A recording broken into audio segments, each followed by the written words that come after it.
Hello guys, 14ই ফেব্রুয়ারি সামনে ভালোবাসা দিবস আসছে। অনেকে হয়তো মানসিক চাপে আছেন, কি করবেন 14 ফেব্রুয়ারির দিন। 14ই ফেব্রুয়ারিতে এই যে গোলাপ ফুল কিন্তু ভালোবাসার একটা অন্যরকম প্রতীক।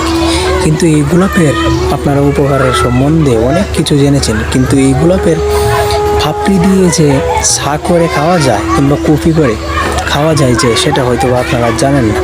আজ আমি বলবো মানসিক চাপ, মাথার দুশ্চিন্তা এবং পেটের বোধ হজমের জন্য গোলাপ ফুলের পাপড়ি কতটা উপকারী সেটা সম্বন্ধে আমি আপনাদের জানাবো।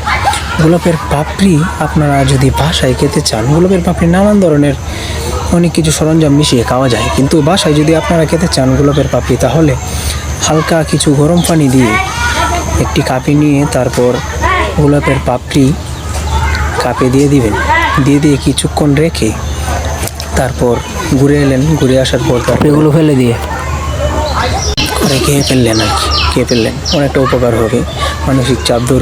তাছাড়াও গোলাপে আছে 95% পানি এবং গবেষণায় জেনে গেছে এর মাঝে ভিটামিন সি আছে।